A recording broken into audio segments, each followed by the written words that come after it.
నమస్తే ఆస్పిరెంట్స్. ఇవాళ మనం ఈ వీడియోలో group 2 expected cut offs zonal వైజ్గా, స్టేట్ వైజ్గా, మల్టీ జోనల్ వైజ్గా ఈచ్ అండ్ ఎవ్రీథింగ్ క్లియర్గా డిస్కస్ చేసుకుందాం.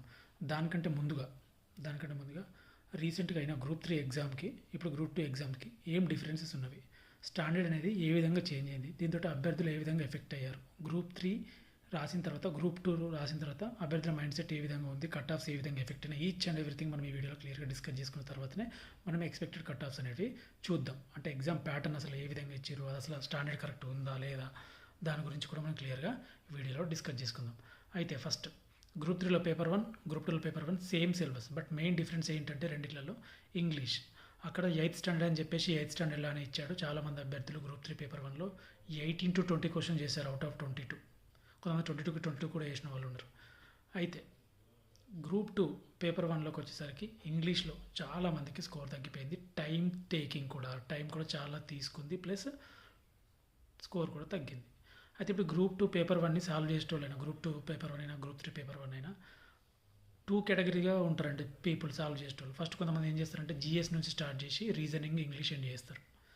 వీళ్ళు ఏంటంటే దీంట్లో కొంతమంది ఎట్లా ఉంటారంటే, అంటే రీజనింగ్, ఇంగ్లీష్ వచ్చినా కూడా కొంతమంది జిఎస్ నుంచి స్టార్ట్ చేస్తారు. ఇంకొంతమంది రీజనింగ్ మీద హోప్స్ ఎక్కువ ఉండవు, ఇంగ్లీష్ మీద హోప్స్ ఎక్కువ ఉండవు.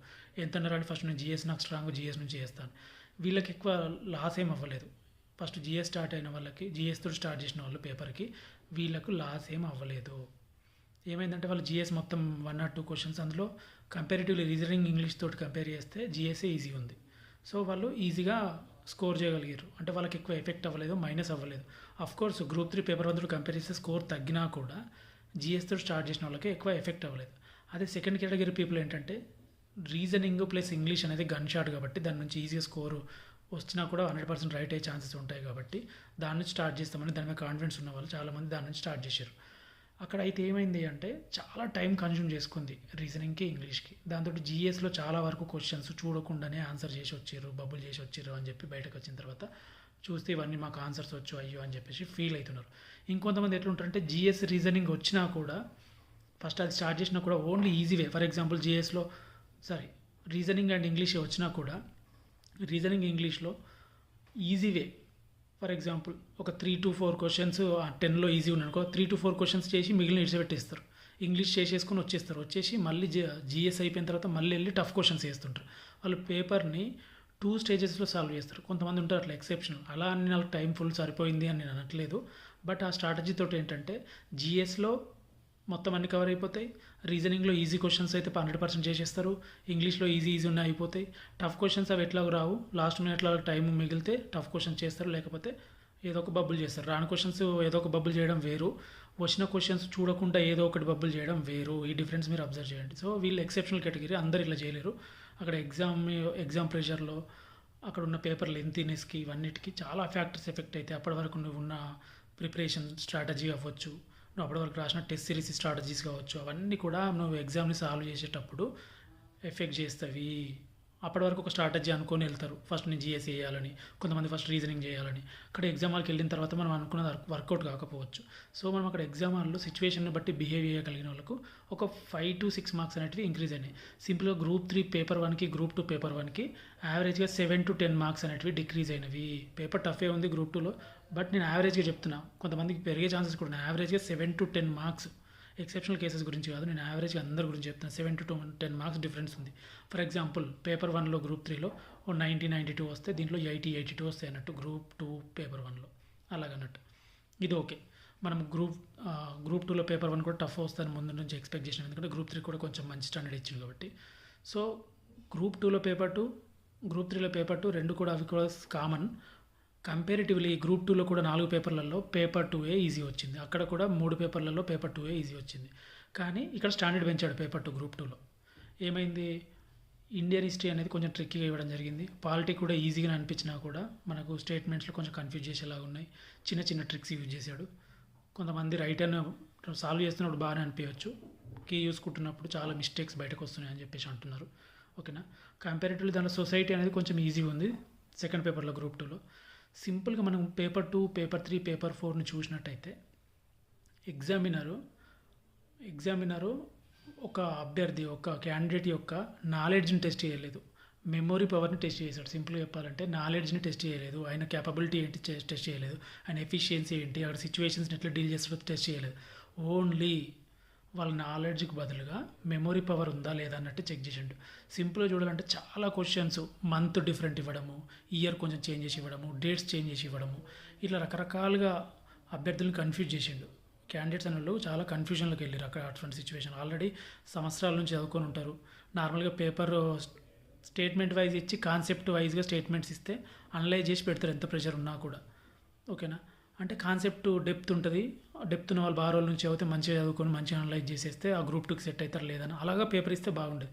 కానీ అలా కాకుండా మొత్తం ఫ్యాక్ట్స్, ఇయర్స్, మంత్స్ ఇవే ఇచ్చేసరికి ఏమైపోయిందంటే అభ్యర్థి చదివిన వాళ్ళు కూడా చాలామంది లాస్ అయ్యారు. అలా నేను చదివిన వాళ్ళు అందరూ లాస్ అయ్యారు అని చెప్పట్లేదు.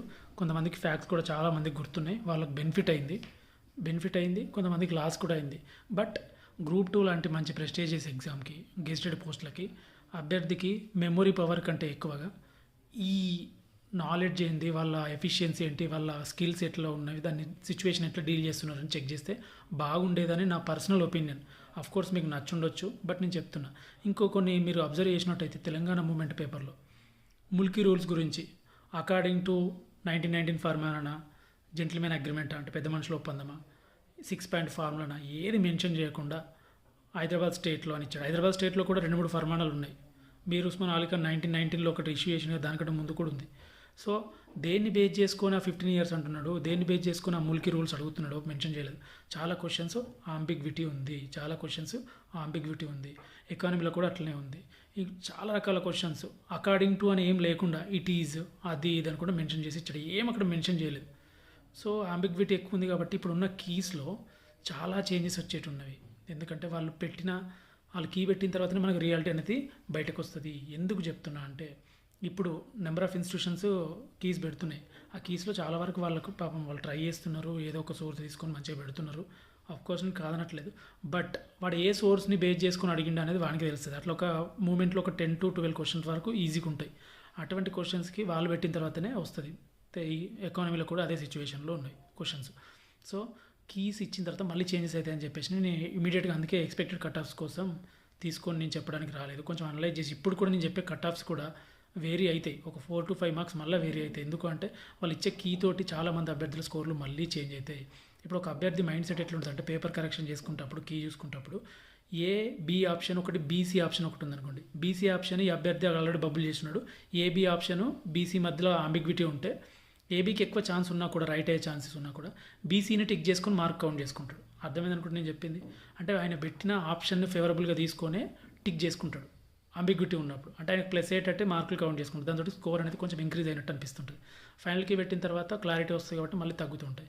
కోర్స్ కొంతమంది నెగిటివ్ ఆలోచించి నాకు స్కోర్ వద్దని కూడా తీసేసేవాళ్ళు ఉంటారు. కానీ మెజారిటీ 99% వాళ్ళ అంబిగ్విటీ ఉన్న క్వశ్చన్ స్కోర్ యాడ్ చేసుకుని చెప్తారు. సో దీంతో మనకు అనుకున్న కట్ ఆఫ్స్ అనేటివి చాలా ఎక్కువ కనబడతాయి. తర్వాత చాలా చేంజెస్ వస్తాయి. సో నేను అప్రాక్స్గా చెప్పడానికి జోనల్ వైజ్గా, స్టేట్ వైజ్గా ఎట్లున్నాయని చెప్పడానికి వీడియోతో వచ్చిన. ఇంకొకటి ఈ పేపర్లో మనం మెయిన్గా అబ్జర్వ్ చేసింది ఏంటంటే నాలెడ్జ్కి బదులుగా మెమొరీ టెస్ట్ చేసిన అని చెప్పిన కదా. ఇప్పుడు ఫర్ ఎగ్జాంపుల్ ఇప్పుడు GDP growth rate for example 7% ఉందనుకోండి. జీడిపి గ్రోత్ రేట్ 7% అనే స్టేట్మెంట్ ఇచ్చి, ఇంకో స్టేట్మెంట్ 7.5, 7.2 ఇచ్చి అలాగా మెమొరీ పవర్ టెస్ట్ చేసే బదులు ఆ 7 ఎందుకు వచ్చింది, అంతకుముందు 8 ఉండే ఇప్పుడు 7 ఎందుకు అయింది, 9 ఉండే 8 ఎందుకు అయింది, అలా ఎందుకు చేంజెస్ వచ్చింది, ఎందుకు తగ్గింది, ఎందుకు పెరిగింది, దాన్ని ఇంప్రూవ్ చేయాలంటే ఏం చేయాలి, అటువంటి క్వశ్చన్స్ అడిగితే మనకు ఒక క్యాండిడేట్ యొక్క క్యాపబిలిటీ అనేది, ఆయన ఎట్లా అడ్మినిస్ట్రేషన్ డీల్ చేస్తాడు, అక్కడ సిచ్యువేషన్స్ ఎట్లా డీల్ చేస్తాడు అనేది ఈజీగా తెలిసేదని నా ఒపీనియన్. వై అనేది ఇంపార్టెంట్. అక్కడ ఇచ్చిన ఫ్యాక్ట్ ఇప్పుడు జనరల్గా మనము ఈ మోడర్న్ వరల్డ్లో ఆర్టిఫిషియల్ ఇంటెలిజెన్స్ ఇవన్నీ ఐటీ కమ్యూనికేషన్ ఉన్న టైంలో మనకి ఇన్ఫర్మేషన్ అనేది ఫ్లరిష్ అవుతుంది. ఎక్కడ దొరికితే అక్కడ అబండెంట్ ఇన్ఫర్మేషన్ ఉంది. యూట్యూబ్లలో ఎక్కడ దొరికితే అక్కడ ఇన్ఫర్మేషన్ ఉంది. ఇన్ఫర్మేషన్ అనేది, ఈ ఫ్యాక్ట్స్ అనేటివి అంత టఫ్ ఏం కాదు. అఫీషియల్ సైట్స్ ఉన్నవి, గవర్నమెంట్ సైట్స్ ఉన్నాయి, అందులో ఉన్న డేటా తీసుకొని చూసుకోవచ్చు సింపుల్గా. అటువంటి మనం క్వశ్చన్స్ అడిగి అభ్యర్థులను గందరగోళంకి చేసే బదులు పేపర్ను ఇంతకన్నా టఫ్ ఇయ్యు, కానీ స్టేట్మెంట్స్ ఇచ్చి అలా కాన్సెప్ట్ ఇచ్చి టఫ్ ఇయ్యు. అబ్బా భలే ఇచ్చారా పేపర్ అనిపిస్తుంటుంది. బట్ ఇక్కడ ఏంటంటే మొత్తం అంబిగ్విటీ క్వశ్చన్స్, డేట్స్. ఇప్పుడు కొన్ని బుక్కుల్లో Feb 21 ఉంటుంది ఒక డేటు, ఇంకో బుక్లో Feb 10 ఉంటుంది. ఇప్పుడు ఫర్ ఎగ్జాంపుల్ రవీంద్రనాథ్ ఫాస్ట్ అనే ఉంది, రవీంద్రనాథ్ నిరాహార దీక్షనే ఉంది. ఒక దాంట్లో 8th అంటారు, ఒక దాంట్లో 9th అంటారు, ఒక దాంట్లో 10th అంటారు. మంత్ ఇస్తే బాగుంటుంది. కోర్స్ అది చాలా ఇంపార్టెంట్ కాబట్టి ఆ డేట్ అందరికి గుర్తుంటుంది, మ్యాక్సిమం మ్యాచ్ అవుతుంది. అలా కాకుండా కొన్ని ఇంకా ఫీబుల్ ఉంటాయి, కొన్ని వీక్ ఏరియాస్ ఉంటాయి. అటువంటి దాంట్లో ఒక్కొక్క బుక్లో ఒక్కొక్క డేట్స్ ఉంటుంది, కానీ మంత్ అయితే మ్యాక్సిమం కామన్ ఉంటుంది. సో ఇటువంటి దాంట్లో మంత్స్ అనేది కామన్గా ఇచ్చి, మంత్స్ ఏమన్నా మంత్స్ తోటి కొంచెం అటు ఇటు ఇస్తే బాగుంటుంది. డేట్స్ను కూడా ఆయన కొంచెం కన్ఫ్యూజ్ చేయడానికి ఇచ్చిండు. దాంతో ఏమవుతుందంటే ఒక్కొక్క బుక్లో ఒక్కొక్కలా ఉంటుంది, అందరు ఛాలెంజ్ చేస్తుంటారు.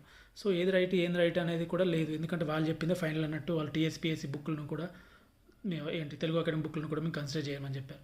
ఇటువంటి అంబిగ్విటీ సిచ్యువేషన్లో ఏది రైట్ ఏది తప్పు అంటే మళ్ళీ వాళ్ళు చెప్పిందే ఫైనల్ అవుతుంది. కాబట్టి సో అఫీషియల్ వెబ్సైట్స్ నుంచి కూడా అన్ని ఇన్ఫర్మేషన్ దొరకట్లేదు.